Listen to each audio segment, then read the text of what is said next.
नमस्कार, आप देख रहे हैं न्यूज़ टीवी इंडिया और मैं हूं आपके साथ रोहित भामला। आज देश के मुद्दे में बात होगी उत्तर प्रदेश विधानसभा चुनाव 2027 की। उत्तर प्रदेश देश की सियासत का वो सबसे बड़ा अखाड़ा जहां हर चुनाव सिर्फ सरकार नहीं बनाता बल्कि आने वाले कई सालों की राजनीति की दिशा भी तय करता है। यहां चुनावी मुकाबला जितना बड़ा होता है उतना ही पेचीदा होता है उसका गणित। जाति, धर्म, क्षेत्र, संगठन और उम्मीदवार हर फैक्टर अपनी जगह अहम होता है, लेकिन इस बार 2027 की जंग में एक और फैक्टर तेजी से उभरता दिखाई दे रहा है और वो है छोटे दलों की बढ़ती सियासी मौजूदगी। कहते हैं यूपी में मुकाबला हमेशा बड़े राजनीतिक दलों के बीच माना जाता है, लेकिन चुनावी नतीजों की असली कहानी कई बार उन दलों के इर्द गिर्द लिखी जाती है जिनके पास सत्ता हासिल करने के लिए जरूरी संख्या बल ना हो, लेकिन किसी दूसरे दल की सत्ता रोकने या किसी भी मजबूत उम्मीदवार का खेल बिगाड़ने के लिए पर्याप्त वोट जरूर होते हैं। यूपी की राजनीति में यह कोई नया ट्रेंड नहीं है। पिछले कई चुनाव में ऐसे दल सामने आते रहते हैं। वहीं जिन्होंने जो है अपनी सीमित प्रभाव वाले इलाकों में ऐसी सेंध लगाई कि बड़े बड़े सियासी सूरमाओं का चुनावी गणित गड़बड़ा गया। कई बार जीतने वाला उम्मीदवार लाखों वोट नहीं बल्कि कुछ हजार वोटों के अंतर से विधानसभा चुनाव पहुंचता है, विधानसभा का चुनाव जीतकर विधानसभा पहुंचता है। ऐसे में अगर कोई तीसरा या चौथा खिलाड़ी मैदान में उतरकर कुछ हजार वोट अपने पक्ष में कर ले तो चुनावी हारकर भी जो है ये नतीजे का सबसे बड़ा किरदार बन जाता है। यही वजह है कि 2027 के चुनाव में पहले ही यूपी की सियासत में छोटे दलों की भूमिका पर चर्चा शुरू हो गई है। सवाल सिर्फ ये नहीं है कि कौन सी पार्टी कितनी सीटें जीतेंगी, बल्कि सवाल यह भी है कि कौन सी पार्टी किस इलाके में कितने वोट काटे, जिसके वोट बैंक में सेंध लगाएगी और किस सीट पर जीत हार के अंतर को इतना कम कर देगी कि पूरा चुनावी समीकरण ही बदल जाए। इस बार तस्वीर इसलिए भी दिलचस्प है क्योंकि यूपी की सियासी जमीन पर सिर्फ राज्य के भीतर सक्रिय दल ही अपनी मौजूदगी दर्ज कराने की तैयारी में नहीं है। देश के अलग अलग हिस्सों में अपनी राजनीतिक पहचान रखने वाले दल भी उत्तर प्रदेश की चुनावी जमीन को अपने लिए नए अवसर के तौर पर देख रहे हैं। यानी 2027 में यूपी का चुनाव सिर्फ एक राज्य का चुनाव नहीं बल्कि एक ऐसा सियासी मैदान बनता दिखाई दे रहा है जहां कई क्षेत्रीय दल अपनी ताकत आजमाकर राष्ट्रीय राजनीति में भी अपनी भूमिका मजबूत करने की कोशिश कर सकते हैं। लेकिन कहानी यहां खत्म नहीं होती। बाहरी दलों की भी संभावित एंट्री के साथ साथ यूपी के भीतर भी कई ऐसे चेहरे और राजनीतिक संगठन सक्रिय है जो अपनी अपनी सामाजिक और क्षेत्रीय पकड़ के दम पर बड़ा दांव खेलने की तैयारी में है। किसी की नजर पश्चिमी यूपी के समीकरणों पर है तो कोई पूर्वांचल में अपनी जमीन तलाश रहा है। कोई दल जातीय आधार को मजबूत करने की कोशिश में है तो कई नई सामाजिक गठजोड़ के जरिए अपने लिए जगह बनाने की रणनीति पर काम कर रहा है। और यही वो बिंदु है जहां 27 का चुनाव बेहद दिलचस्प हो जाता है, क्योंकि यूपी में वोट बैंक अब सिर्फ एक पार्टी की स्थायी जागीर नहीं रहा। मतदाताओं की पसंद बदल रही है। स्थानीय मुद्दे चुनावी फैसलों को प्रभावित कर रहे हैं और कई समुदायों के बीच राजनीतिक प्रतिनिधित्व को लेकर नई आकांक्षाएं जो है वो भी दिखाई दे रही है। ऐसे में छोटे दलों के लिए भी अपने प्रभाव का दायरा बढ़ाने की गुंजाइश बन रही है। हालांकि छोटे दलों के सामने चुनौती भी कम नहीं है। चुनाव लड़ना और चुनाव जीतना दोनों बिल्कुल अलग होते हैं। संगठन खड़ा करना, बूथ स्तर तक पहुंच बनाना, मजबूत उम्मीदवार तलाशना, चुनावी संसाधन जुटाना और वोटर्स को अपने पक्ष में करना, यह छोटे दल के लिए बड़ा परीक्षा का कारण बन सकता है। लेकिन अगर यह पार्टी अपने सीमित प्रभाव वाले इलाकों में भी मजबूत प्रदर्शन करती है तो इनका असर उनकी जीती हुई सीटों पर काफी ज्यादा हो सकता है, क्योंकि यूपी जैसे बड़े राज्यों में विधानसभाओं की हर सीट का अपना अपना अलग गणित है। कहीं जाति समीकरण हावी है तो कहीं स्थानीय चेहरे, कहीं धार्मिक ध्रुवीकरण तो कहीं उम्मीदवार की व्यक्तिगत पकड़। ऐसे में एक छोटा दल अगर किसी खास समुदाय या क्षेत्र के वोटर्स के बीच अपनी जगह बना लेता है तो वो सीधे तौर पर किसी बड़े दल के चुनावी आधार को भी काफी प्रभावित कर देगा। और यही वजह है कि 2027 की लड़ाई में वोट कटवा शब्द भी एक बार फिर सियासी चर्चा का केंद्र में आ सकता है। हालांकि किसी भी छोटे दल को सिर्फ वोट काटने वाली पार्टी मान लेना भी राजनीति की पूरी तस्वीर नहीं है। कई बार यही दल धीरे धीरे अपना संगठन खड़ा करते, अपने लिए स्थायी वोट बैंक बनाते और फिर आने वाले चुनाव में एक महत्वपूर्ण राजनीतिक ताकत बनकर उभरते हैं। इसलिए 27 का चुनाव सिर्फ ये नहीं बताएगा कि यूपी में किसकी सरकार बनती है, बल्कि यह भी तय करेगा कि आने वाले सालों में राज्य की राजनीति कितने हिस्से में बढ़ती है, कौन से नए राजनीतिक चेहरे उभरते हैं और कौन से पुराने सियासी समीकरण अपनी जमीन खो देते हैं। अब देखिए, 2027 की जंग में मुकाबला सिर्फ उन पार्टियों के बीच नहीं होगा जो सत्ता की कुर्सी पर बैठने पर और सपना अपना देख रही है, बल्कि मुकाबला उन ताकतों के बीच भी होगा जो पहली बार अपनी सियासी पहचान बनाने और आने वाले समय की राजनीति की जगह पक्के करने के लिए मैदान में उतरेंगी। यानी यूपी की सियासत में 2027 का चुनाव ऐसी बड़ी राजनीतिक प्रयोगशाला बनने जा रहा है जहां पुराने समीकरणों के सामने नए समीकरण होंगे और हर सीट पर वोटों का छोटा सा बदलाव भी सत्ता के बड़े खेल को प्रभावित कर सकता है। तो आखिर कौन कौन से छोटे दल यूपी की सियासी जमीन पर दस्तक देने की तैयारी में है, किस पार्टी का प्रभाव किस इलाके में है, कौन सा दल किस सामाजिक समीकरण के सहारे अपनी सियासी जमीन मजबूत करने की कोशिश में है, क्या 27 में ये छोटे दल सिर्फ चुनाव लड़ेंगे या फिर बड़े दलों के लिए जीत हार का सबसे बड़ा गेम चेंजर साबित होंगे। यूपी की सियासत के इसी बदलते चुनावी गणित को समझने के लिए यह खास रिपोर्ट देखिए। 27 के यूपी विधानसभा चुनाव से पहले सियासी सरगर्मी तेज हो गई है। उत्तर प्रदेश की सत्ता की लड़ाई अब सिर्फ बीजेपी, सपा और कांग्रेस तक सीमित नहीं रहने वाली। बिहार से लेकर महाराष्ट्र तक की करीब 12 क्षेत्रीय पार्टियां यूपी के चुनावी मैदान में उतरने की तैयारी में है। बिहार की जेडीयू, एलजेपी और वीआईपी से लेकर महाराष्ट्र की शिवसेना यूबीटी और एनसीपी के शरद पवार गुट तक कई दल यूपी में अपनी सियासी जमीन तलाशने की तैयारी में जुटे हैं। वहीं दिल्ली में कॉकरोच पार्टी के प्रदर्शन के बाद बने सियासी माहौल ने भी नई बहस छेड़ दी है। ऐसे में बीजेपी के सामने चुनौती सिर्फ बाहरी राज्यों से आने वाले क्षेत्रीय दलों की नहीं होगी। यूपी के भीतर भी चंद्रशेखर आजाद, पल्लवी पटेल और स्वामी प्रसाद मौर्य जैसे नेता अपने अपने सियासी मंच के जरिए नए समीकरण बनाने की कोशिश में है। यानी 2027 का यूपी चुनाव इस बार सिर्फ सत्ता की जंग नहीं, बल्कि छोटे बड़े दलों, नए गठबंधनों और बदलते सियासी समीकरणों की बड़ी परीक्षा भी बनने जा रहा है। बाहरी राज्यों की ये पार्टी लड़ सकती है यूपी चुनाव। बिहार, झारखंड, जनता दल यूनाइटेड, एलजेपी रामविलास, राष्ट्रीय जनता दल, विकासशील इंसान पार्टी, झारखंड मुक्ति मोर्चा, दिल्ली महाराष्ट्र, आम आदमी पार्टी, शिवसेना उद्धव बाला साहब ठाकरे, एनसीपी शरद पवार गुट, दक्षिण भारत एआईएमआईएम, वामपंथी दल सीपीआई भारतीय कम्युनिस्ट पार्टी, सीपीआईएम भारतीय कम्युनिस्ट पार्टी मार्क्सवादी, सीपीआईएमएल भाकपा माले। यूपी के चुनावी मैदान में हर बार छोटे दलों की एंट्री होती है। अलग अलग जिलों, इलाकों और जातीय समूहों में पकड़ रखने वाली ये पार्टियां भले ही बड़ी संख्या में सीटें जीतने में कामयाब ना हो, लेकिन चुनावी नतीजों पर इनका असर बेहद बड़ा हो सकता है। कई सीटों पर महज 1-2 हजार वोटों का अंतर जीत और हार तय करता है और यही वो जगह है जहां छोटे दल पूरा खेल पलटने की ताकत रखते हैं। राजनीतिक विश्लेषकों की माने तो चुनावी रणनीति में छोटे दल कई बार बड़े दलों के लिए गेम चेंजर बन जाते हैं। बड़े दल अपने विरोधी के वोट बैंक में सेंध लगाने के लिए छोटे दलों के उम्मीदवारों को मैदान में उतरने की रणनीति अपना सकते हैं। ऐसे उम्मीदवार भले ही चुनाव न जीत पाए, लेकिन मुख्य मुकाबले में किसी एक दल के हजारों वोट काट कर पूरा समीकरण बदल सकते हैं। यानी यूपी की सियासत में छोटे दल सीटें भले कम जीते, लेकिन कई सीटों पर जीत हार का फैसला जरूर लिख सकते हैं। यूपी में ओवैसी का बड़ा सियासी प्लान। 200 मुस्लिम बहुल सीटों पर ऑल इंडिया मजलिस इत्तेहादुल मुस्लिमीन की नजर। ओवैसी के निशाने पर मुस्लिम दलित वोट बैंक। 2027 के यूपी विधानसभा चुनाव से पहले असदुद्दीन ओवैसी की पार्टी ऑल इंडिया मजलिस इत्तेहादुल मुस्लिमीन यानी एआईएमआईएम ने भी अपने सियासी जमीन मजबूत करने की तैयारी तेज कर दी है। एआईएमआईएम की नजर यूपी की करीब 200 मुस्लिम बहुल सीटों पर है। ओवैसी अब तक बहराइच, बिजनौर और सहारनपुर में चुनावी सभाएं कर चुके हैं।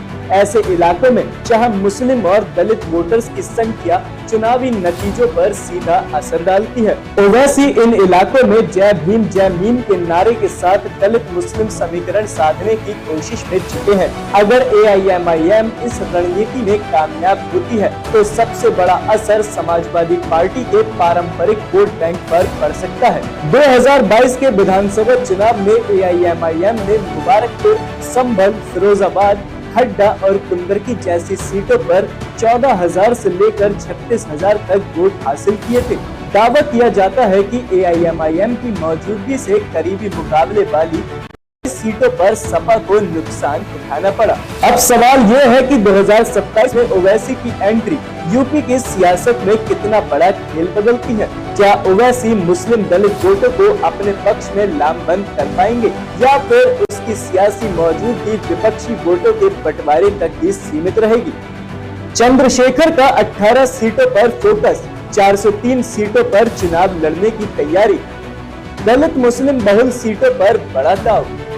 2027 के यूपी विधानसभा चुनाव में चंद्रशेखर आजाद भी बड़ा सियासी दांव खेलने की तैयारी में है। नगीना से सांसद चंद्रशेखर आजाद की आजाद समाज पार्टी प्रदेश की सभी 403 विधानसभा सीटों पर चुनाव लड़ने की तैयारी कर रही है। हालांकि पार्टी का खास फोकस पश्चिमी यूपी की करीब 18 ऐसी सीटों पर है जहां दलित और मुस्लिम वोटर्स चुनावी नतीजों में निर्णायक भूमिका निभाते हैं। चर्चा ये भी है कि चंद्रशेखर आजाद खुद हस्तिनापुर सुरक्षित सीट से विधानसभा चुनाव लड़ सकते हैं। ऐसे में उनकी रणनीति पश्चिमी यूपी में दलित मुस्लिम वोट बैंक के बीच अपनी पकड़ मजबूत करने और कमजोर होती बसपा के सियासी स्पेस को भरने की कोशिश के तौर पर देखी जा रही है।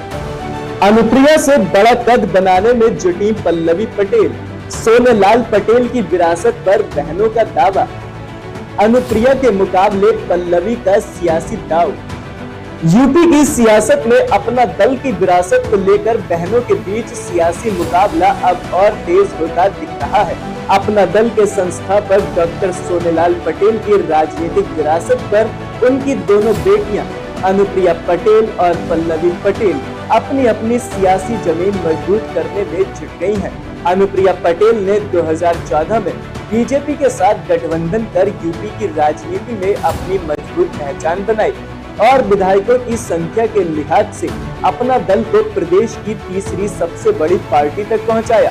अब पल्लवी पटेल भी अपनी पार्टी अपना दल कमेरावादी का सियासी दायरा बढ़ाने की तैयारी में है। पार्टी की नजर सिराथू के साथ साथ प्रतापगढ़, जौनपुर, वाराणसी, मिर्जापुर और सोनभद्र की करीब 12 से 15 सीटों पर है। इन सीटों पर उम्मीदवार उतारकर पल्लवी पटेल पूर्वांचल में अपनी सियासी पकड़ मजबूत करने की कोशिश कर सकती हैं। अब सबसे बड़ा सवाल गठबंधन को लेकर है।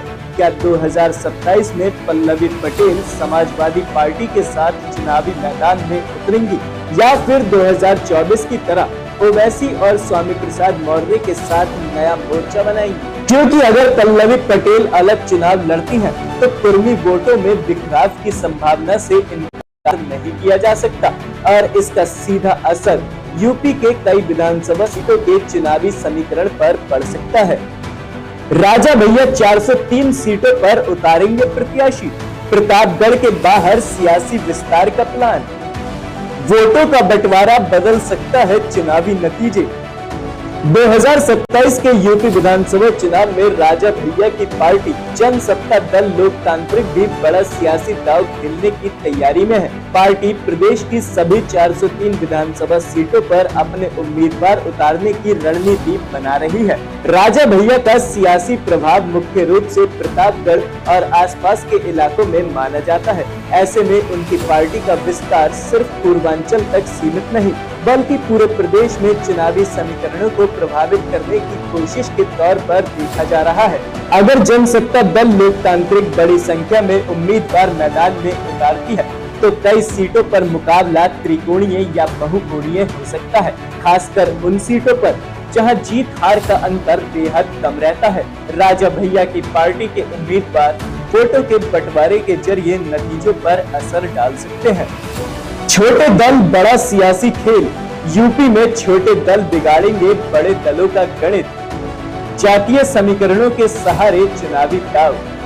2027 के यूपी विधानसभा चुनाव में बड़े दलों के अलावा कई छोटे दल भी चुनावी मैदान में उतरने की तैयारी कर रहे हैं। भले ही इन पार्टियों का प्रदेश व्यापी जनाधार सीमित हो, लेकिन अपने प्रभाव वाले इलाकों और जातीय समीकरणों के दम पर ये कई सीटों पर जीत हार का गणित जरूर बदल सकते हैं।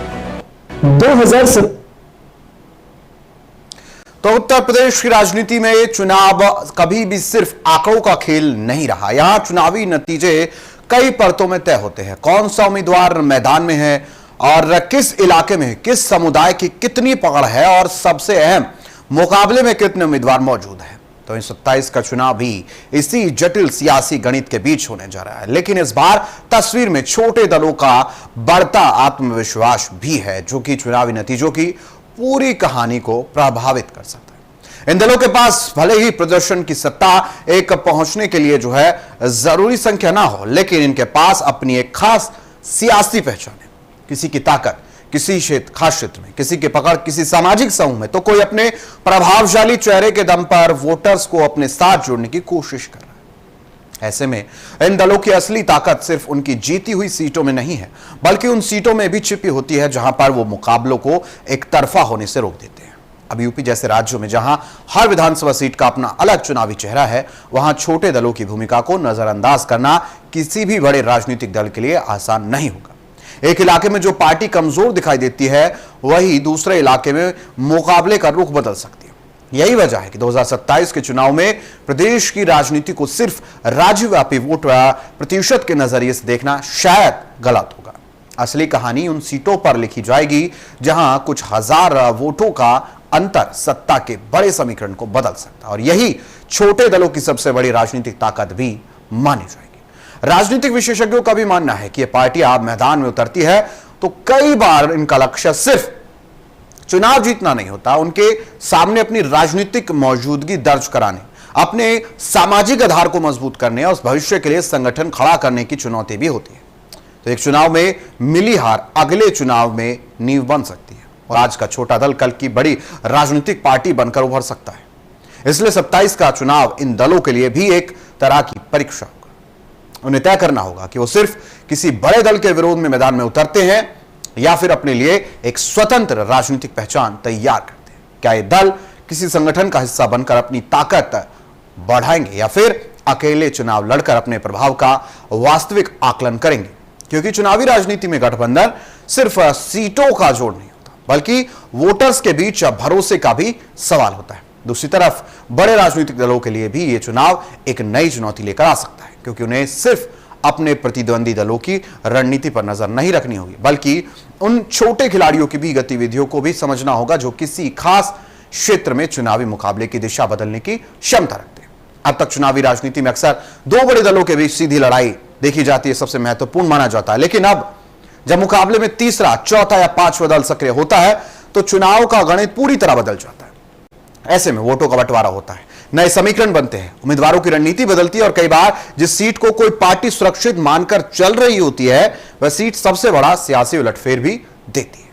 और यही वजह है कि 2027 में यूपी की हर सीट पर सिर्फ यह देखना काफी नहीं होगा कि कौन आगे है और कौन पीछे। यह भी देखना होगा कि मैदान में कौन कौन है, कौन किसके वोट बैंक में सेंध लगा रहा है, कौन सा बड़ा दल है, छोटा दल है। हालांकि इन सब पहलुओं में एक और पहलू है जो काफी जरूरी भी है। देखिए, हर छोटा दल चुनावी नतीजों को प्रभावित करने में सफल हो ऐसा जरूरी नहीं। राजनीतिक प्रभाव को वोट में बदलना अपने आप में एक बड़ी चुनौती होती है। सिर्फ किसी समुदाय के बीच लोकप्रिय होना और एक उन समर्थन को बूथ तक पहुंचाना दोनों अलग अलग होते हैं, क्योंकि चुनावी मैदान में संगठन, उम्मीदवार और संसाधन भी उतने ही महत्वपूर्ण होते हैं। इसलिए 2027 में छोटे दलों की असली परीक्षा सिर्फ उनके चुनाव लड़ने से नहीं, बल्कि इस बात से होगी कि वे अपनी प्रभाव को कितने प्रभावी तरीके से वोट में बदल पाते। लेकिन अगर ये दल अपने अपने प्रभाव वाले इलाकों में अपेक्षा से बेहतर प्रदर्शन करते हैं, तो इसका असर सिर्फ उनकी सीटों तक सीमित नहीं रहेगा। इसका प्रभाव उन राजनीतिक दलों पर भी पड़ेगा जो सरकार बनाने की लड़ाई में है, क्योंकि कई बार चुनाव में सबसे बड़ा सवाल यह नहीं होता कि कौन कितनी सीटें जीत रहा है, बल्कि यह भी होता है कि कौन कितनी सीटें हार रहा है और क्यों हार रहा है। और यही सबसे बड़ा सवाल है, और यहीं से 2027 का सबसे बड़ा सियासी सवाल भी निकल कर आ जाता है। क्या छोटे दल यूपी की राजनीति में सिर्फ वोटों के बंटवारे का कारण बनेंगे या फिर आने वाली राजनीति के नए केंद्र बनकर उभरेंगे? क्या ये दल बड़े राजनीतिक दलों को अपने साथ गठबंधन करने के लिए मजबूर कर देंगे? क्या समीकरण बदलेंगे? क्या 2027 के नतीजे यूपी की राजनीति में एक नए दौर की शुरुआत करेंगे? क्योंकि उत्तर प्रदेश की राजनीति में बदलाव कभी भी अचानक नहीं आता। यह बदलाव धीरे धीरे बनते हुए समीकरणों से पैदा होते हैं। छोटे छोटे राजनीतिक समूह जब अपनी आवाज को बड़ा करने लगते हैं तो नए चेहरे अपनी अपनी जगह बनाने लगते हैं और अलग अलग सामाजिक वर्ग जब अपने राजनीतिक प्रतिनिधित्व की मांग तेज करते हैं तो इसका असर सिर्फ एक चुनाव पर नहीं पड़ता बल्कि पूरी राजनीतिक व्यवस्था पर पड़ जाता है। और 2027 का चुनाव इसलिए भी महत्वपूर्ण है क्योंकि चुनाव सिर्फ सत्ता का फैसला नहीं करेगा बल्कि यह भी बताएगा कि यूपी की राजनीति आने वाले समय में किस दिशा की ओर जाएगी। क्या बड़े दल अपने पुराने चुनावी फॉर्मूले को भरोसा करेंगे या बदलते समीकरण के हिसाब से अपनी राजनीति बदलने का प्रयास करेंगे। देखिए, चुनाव में जीतने वाला तो सिर्फ एक ही दल होगा, लेकिन चुनाव की कहानी लिखने वाले किरदार कई होंगे। किसी का प्रभाव सीटों में दिखाई देगा, किसी का वोट प्रतिशत में, तो किसी का गठबंधन की मेज पर। और फिलहाल सबसे बड़ी बात यह है कि 27 का चुनाव बड़े फैसले करेगा और 27 का चुनाव यूपी की सियासत में कुछ नया एंगल भी लेकर आ सकता है। खास प्रोग्राम में इतना ही। बने रहिए हमारे साथ, देखते रहिए न्यूज़ 2 इंडिया। नमस्कार।